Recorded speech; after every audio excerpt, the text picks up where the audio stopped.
Sobrevivente, História da Arte e Tempo dos Fantasmas, segundo Ab Warburg, por Georges de Huberman, editora Contraponto, edição 2013, coleção Artifício.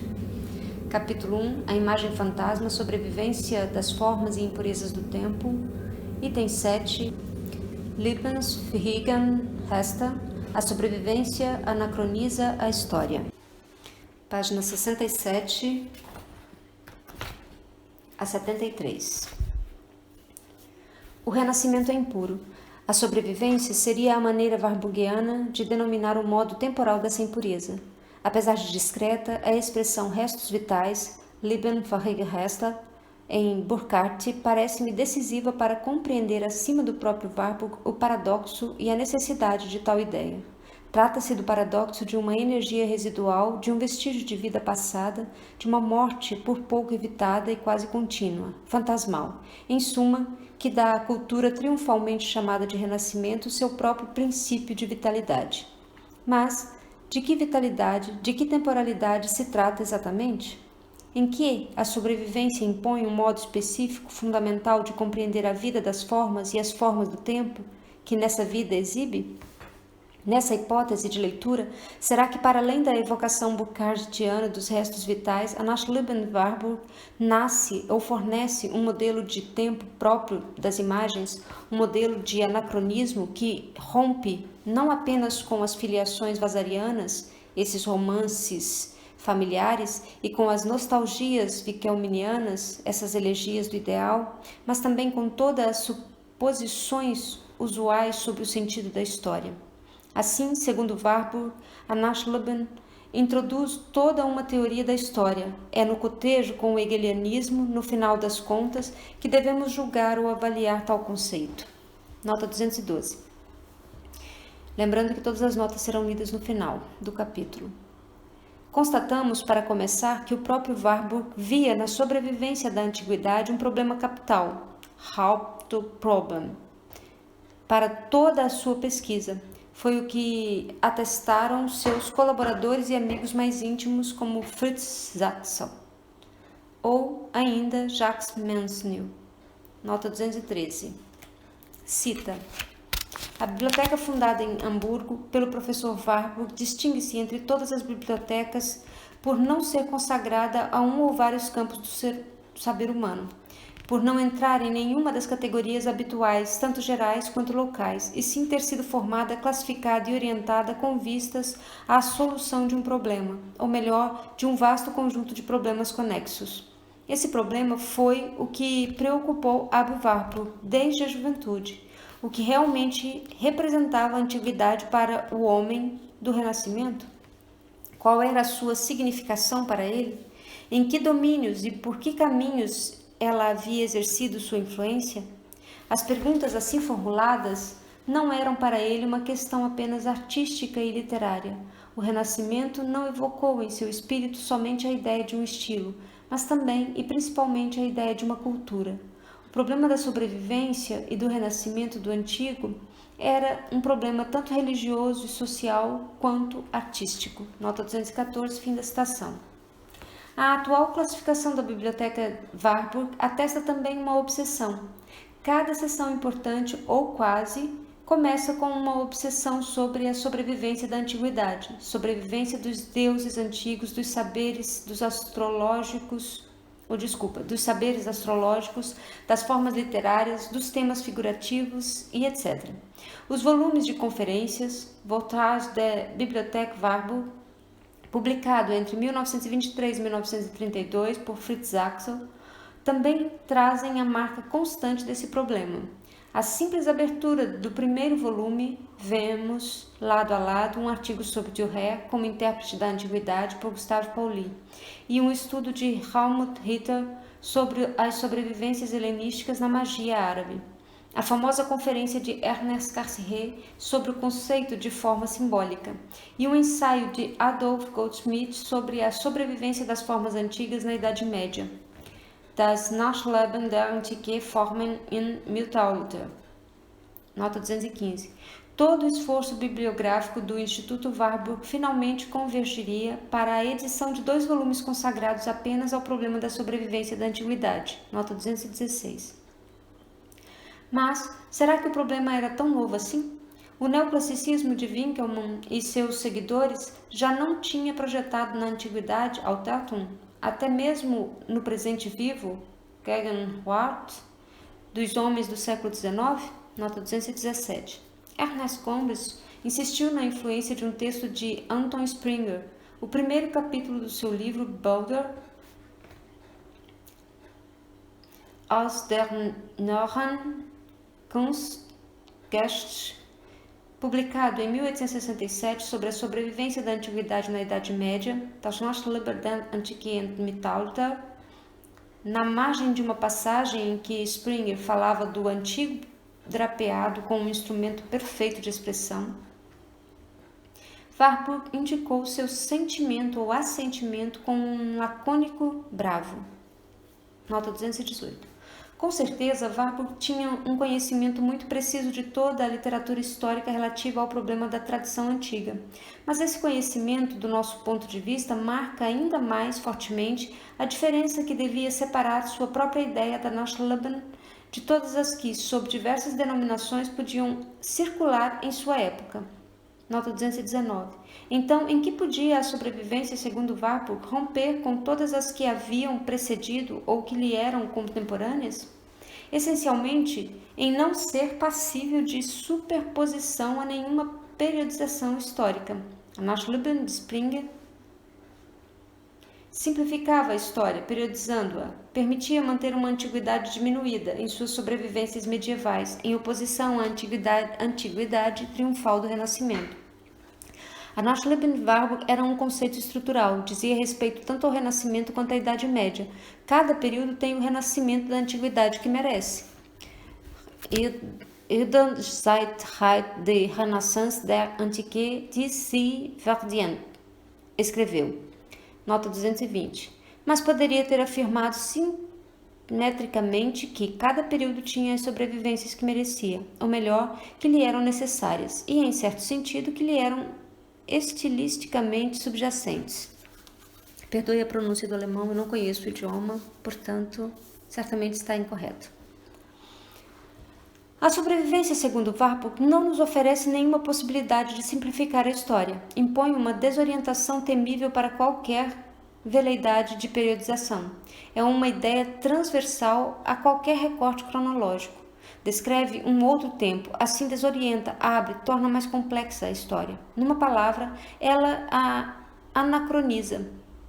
Impõe o paradoxo de que as coisas mais antigas às vezes vêm depois das coisas menos antigas.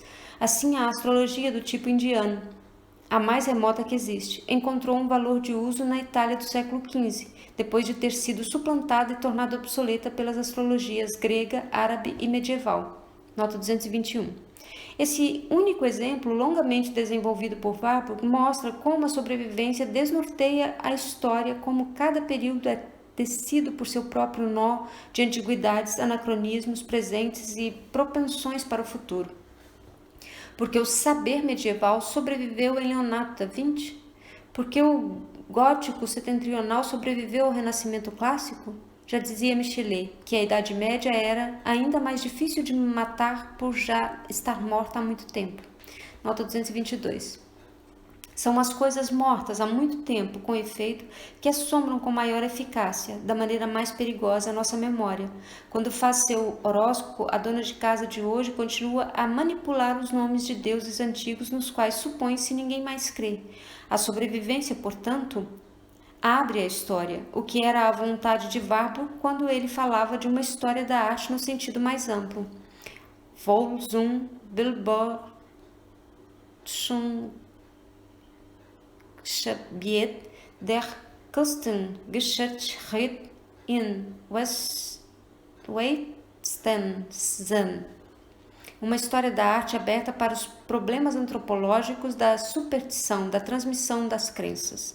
Uma história da arte informada pela psicologia da cultura, pela qual Warburg começara a se apaixonar junto a Hermann Usner e Karl Lamprecht. Na medida mesma em que amplia o campo de seus objetos, de suas abordagens, de seus modelos temporais, a sobrevivência torna complexa a história. Libera uma espécie de margem de indeterminação na correlação histórica dos fenômenos. O depois quase se liberta do antes, quando se une ao antes do antes, fantasmático, que sobrevive, como na obra de Rembrandt, qualificada por Warburg de mais antiga e mais clássica, mais ovidiana, em suma, que é de alguém como Antônio Tempesta, que a precedeu na história, nota 224. A forma quase se liberta do conteúdo, como nos afrescos de Ferrara, nos quais a estrutura renascentista, a posição recíproca das figuras, a própria referência astrológica coexiste com uma iconografia ainda medieval, heráldica e cavalheiresca. Nota 225. Constatar isso é nos rendermos à evidência de que a ideia de tradição e transmissão tem uma complexidade atemorizante. São históricas, Idade Média, Renascimento, mas são também anacrônicas, Renascimento da Idade Média, Idade Média do Renascimento. São feitas de processos conscientes e processos inconscientes de esquecimentos e redescobertas, de inibições e destruições, de assimilações e inversões de sentido, de sublimações e alterações, termos que se encontram todos no próprio Warburg, nota 226. Bastará o deslocamento da perspectiva no qual se dialetiza o modelo histórico do Renascimento e o modelo anacrônico da sobrevivência, para que a própria ideia de uma transmissão no tempo se torne problemática, ainda mais que essa complexidade para Warburg não deixava de ter uma referência obstinada com uma antropologia apoiada nas questões conjuntas da crença, da alienação, do saber e da imagem, é claro. Cita: na perspectiva da evolução, Wendel, das imagens dessas divindades inicialmente transmitidas, depois esquecidas e redescobertas, Amberlieft, Verschollen und Wiederentdeckt, a história da antiguidade encerra conhecimentos ainda inexplorados para uma história do pensamento antropomórfico e de sua significação. Ein Gest de Bedeutung der Anthropomorphik schützen, de quais. Desse ponto de vista, as imagens e as palavras Bilder e Wort, de que se tratou aqui, uma pequena parte daquilo que poderíamos ter disposto, devem ser consideradas documentos de arquivo ainda inexplorados, que atestam a trágica história da liberdade de pensamento, Die tragische Geschichte der Denkfreiheit, do europeu moderno. Também fizemos questão de mostrar, com a ajuda de um estudo positivo, como é possível melhorar a metodologia da ciência das civilizações, Method, ligando a história da arte e as ciências religiosas, de Verknüpfung von Kunstgeschichte und der Religionswissenschaft. Nota 227, fim da citação. Por ser tecida de longas durações e de momentos críticos de latência, sem idade e ressurgências abruptas, a sobrevivência acaba por anacronizar a história. Com ela, cai por terra qualquer noção cronológica de duração. Em primeiro lugar, a sobrevivência anacroniza o presente, desmente com violência as evidências do Zeitgeist, esse espírito da época, em que tantas vezes se baseia a definição dos estilos artísticos. Warburg gostava de citar esta frase de Goethe: o que chamamos espírito dos tempos, Geist der Zeiten, nada mais é, na realidade, que o espírito do honorável historiador em que esse tempo se reflete. Com isso, a grandeza de um artista ou de uma obra de arte era reconhecida por Warburg, ao contrário do que quer nos fazer crer a leitura sociológica muito comum da obra dele, conforme sua capacidade de resistência a esse espírito, a esse tempo de época. Nota 228. Em segundo lugar, a sobrevivência anacroniza o passado. Se o Renascimento foi analisado por Warburg como um tempo impuro, é também porque o passado em que ele convocou suas forças vivas à antiguidade clássica não tinha em si nada de uma origem absoluta. Por conseguinte, a origem forma ela mesma uma temporalidade impura de hibridações e sedimentações de pretensões ou de protensões e perversões. nos ciclos pictóricos do Palácio Chiffanoia, o que sobrevive a um modelo oriental de astrologia, em que as formas gregas mais antigas já haviam conhecido um longo processo de alteração. A partir do momento em que o historiador da arte corre o risco de reconhecer as longas durações que estão em ação nos monumentos artísticos do Renascimento, foi assim que Warburg apresentou em conjunto uma obra de Rafael e o Arco de Constantino em Roma, separados um do outro por 1200 anos, nota 229, ele corre também muito logicamente o risco do anacronismo. Chamamos a isso uma decisão de reconhecer o anacronismo atuante na própria evolução histórica. É que as sobrevivências realmente abrem uma brecha nos modelos usuais da evolução. Neles detecta-se paradoxos, ironias do destino e mudanças não retilíneas. Ela anacroniza o futuro, ao mesmo tempo em que é reconhecida por Warburg como uma força formadora para as emergências dos estilos. Aos Stibeldand, nota 230, que Lutero e Melanchthon revelem interesse pelas sobrevivências de práticas misteriosas da religiosidade pagã, und dann Fortleben der mysteriösen Praktiken heidnischer Religiosidad. Eis aí algo que com certeza parece muito paradoxal para a nossa concepção retilínea da história. Geraldum denkenden Geschichtsauffassung, nota 231. Mas vejamos o que justificava plenamente a reivindicação de Warburg de um modelo do tempo específico para a história das imagens, o que ele chamava, como vimos, de uma pesquisa de sua própria teoria da evolução. Über eigen Entwicklung Glasbro. Nota 232. Eis-nos pouco mais bem armados para compreender os paradoxos de uma história das imagens concebida como uma história de fantasmas, sobrevivências, latências e aparições misturadas com o desenvolvimento mais manifesto dos períodos e estilos. Uma das formulações mais impressionantes de Warburg, datada de 1928, um ano antes de sua morte, terá sido definir a história das imagens que ele praticava como uma história de fantasmas para gente grande. Gespen der Geschichtvorgangs Erwachsen, nota 233. Mas de quem, de onde e de quando são esses fantasmas? Os admiráveis textos de Warburg sobre o retrato, sua mescla de precisão arqueológica e empatia melancólica induzem prontamente a ideia de que esses fantasmas concernem a insistência à sobrevivência de uma pós-morte. No momento em que trabalhava com retratos da família Sassat, uma família de banqueiros, como a dele mesmo, Abbe Warburg escreveu ao irmão Max uma carta emocionante, na qual tentou descrever-lhe por que todo o seu trabalho de arquivo, apesar de árido, em Trockenarbeit, não deixava de ser incrivelmente interessante, colossal, interessant, pois devolvia a uma espécie de vida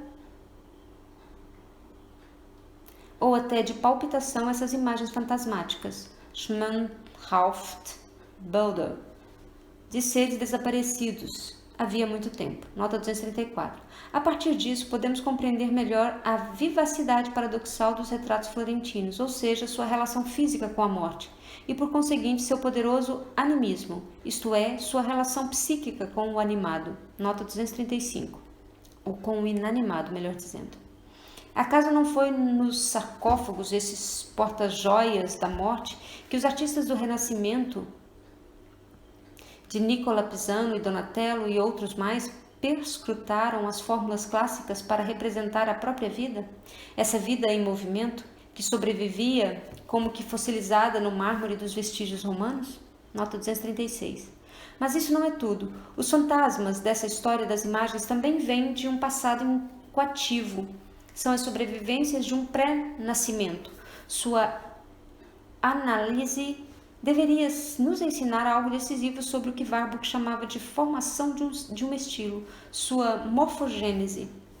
O modelo Tanachleben Portanto, não concerne apenas a uma busca dos desaparecimentos, busca antes o elemento fecundo dos desaparecimentos, o que neles deixa marcas e, por conseguinte, torna-se passível de lembrança, retorno ou até renascimento. Essa seria, epistemologicamente falando, a redefinição do modelo biomórfico da evolução.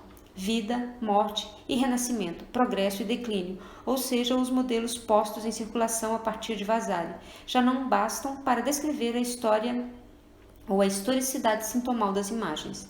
Darwin, é claro, havia passado por isso. Sua análise das aparições acidentais, verdadeiros sintomas ou mal-estares da evolução, articulará admiravelmente a regressão dos caracteres perdidos, com o tema das latências, pelas quais sobrevivia a estrutura biológica do ancestral comum.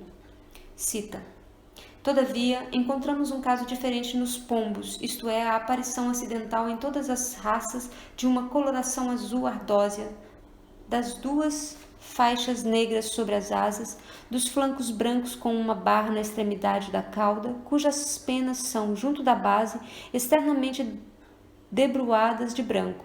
Como antes, diferentes sinais constituem um caráter do ancestral comum, o torcaz. Ninguém contestaria, creio, que este seja um caso de regressão e não uma variação nova. Sem dúvida, é muito surpreendente que reapareçam caracteres depois de haverem desaparecidos por um grande número de gerações, centenas talvez, numa raça que não tenha sido cruzada, mas na qual os dois ancestrais de origem tenham perdido alguns caracteres que o ancestral comum possuía. A tendência de haver uma regressão para esse caráter perdido poderia, segundo tudo, o que nos é possível saber, transmitir-se de modo mais ou menos vigoroso durante um número limitado de gerações.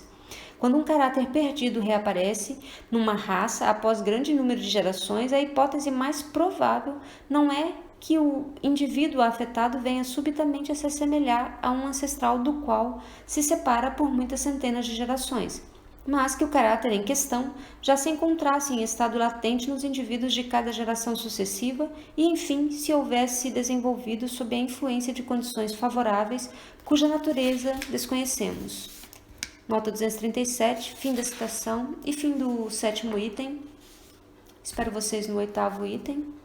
No próximo vídeo. Até lá e obrigada!